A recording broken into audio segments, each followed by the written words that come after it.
Hello hi friends, welcome to my channel Lilly kitchen and blogs. Today నేను మీకు chicken masala gravy curry ఎలా prepare చేయాలో చూపించేస్తాను. ఒకసారి చూసేసేయండి.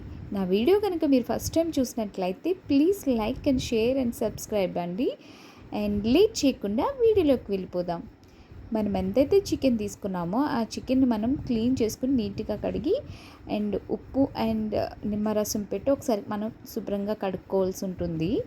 ఇక్కడ నేను చికెన్ కడిగి పెట్టాను కదా, అందులో సాల్ట్ అండ్ కారం, పసుపు, అల్లం వెల్లుల్లి పేస్ట్ వేసి నేను కొంచెం సేపు అంటే పెరుగు కూడా యాడ్ చేశాను. ఇవన్నీ వేసి నేను ఒక హాఫ్ అన్ అవర్ పాటు అలా మ్యాగ్నేట్ చేసి పక్కన పెట్టేశాను అనమాట. ఒకసారి మనం వేసినవన్నీ ఒకసారి కలుపుకొని అలా మనకి మొత్తం అంతా మిక్స్ అయ్యాక అవి ఒక 30 మినిట్స్ పాటు నేను పక్కన పెట్టేశాను అనమాట. చికెన్ని మ్యాగ్నేట్ చేసి ఇలా మ్యాగ్నేట్ చేసి ఉండడం వల్ల ఏంటంటే చికెన్కి మసాలా అనేది పడుతుంది, బాగుంటుంది.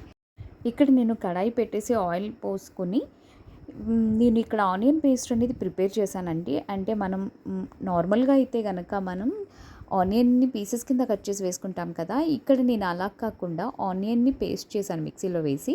అండ్ పేస్ట్ చేసి ఇక్కడ నేను ఆనియన్ పేస్ట్లో అల్లం వెల్లుల్లి పేస్ట్ అండ్ పచ్చిమిర్చి అండ్ పసుపు యాడ్ చేసి కొంచెంసేపు మ్యాగ్నేట్ చేశాను పచ్చివాసన పోయేంత వరకు.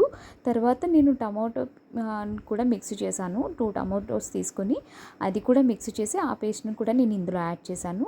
ఆ రెండు ఒకసారి మనకి కొంచెం లైట్గా పచ్చివాసన పోయేంత వరకు ఫ్రై చేసుకోవాల్సి ఉంటుందన్నమాట. ఇక్కడ ఆల్మోస్ట్ ఫ్రై అయిన దాంట్లో మనం ఏంటంటే ఇప్పుడు మనం చికెన్ని మ్యాగ్నేట్ చేసి పెట్టుకున్నాం కదా, ఆ చికెన్ అంతా ఇందులో వేసాను అనమాట. ఇందులో వేసి ఒకసారి అంతా కలుపుకోవాల్సి ఉంటుందన్నమాట.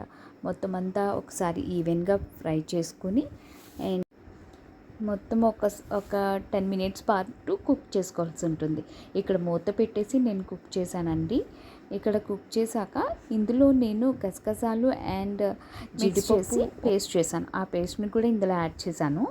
జీడిపప్పు గసగసాలు పేస్ట్ చేయడం వల్ల ఏంటంటే మొత్తం మనం గ్రేవీ కర్రీ వండుతున్నాం కాబట్టి నేను అన్ని పేస్ట్ చేసే యూస్ చేశాను. అంటే onion paste, tomato paste and ఇక్కడ జీడిపప్పు అండ్ గసగసాలు కూడా పేస్ట్ యూస్ చేశాను.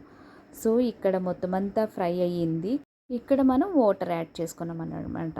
ఇక్కడ వాటర్ యాడ్ చేసుకున్నాక ఒక 10 మినిట్స్ అలా కుక్ చేసుకున్నాక ఇలాగ ఆయిల్ అనేది పైకి వస్తుంది కదా, ఇక్కడ లాస్ట్ ఫైనల్గా చికెన్ మసాలా యాడ్ చేశాను అనమాట. చికెన్ మసాలా యాడ్ చేసేసాక ఒకసారి మొత్తం అంతా కలుపుకొని ఇంకొక 10 మినిట్స్ పాటు మనం కుక్ చేసుకుంటే చికెన్ కర్రీ అనేది ప్రిపేర్ అయిపోతుందండి. ఇక్కడ నేను 10 మినిట్స్ కుక్ చేసేసాను. ఇక్కడ చికెన్ కర్రీ అనేది ప్రిపేర్ అయిపోయింది. ఈ కర్రీలో ఏంటంటే మనకి ఎక్కువ గ్రేవీ అనేది వస్తుంది, ఎందుకంటే పేస్ట్ యూస్ చేసాం కాబట్టి. ఇక్కడ చికెన్ కర్రీ అనేది ప్రిపేర్ అయిపోయింది. నేను స్టవ్ ఆఫ్ చేశాను. మీకు నచ్చితే కనుక మీరు కూడా ఒకసారి ట్రై చేసి లైక్ చేసి షేర్ చేయండి. Thank you for watching. Bye.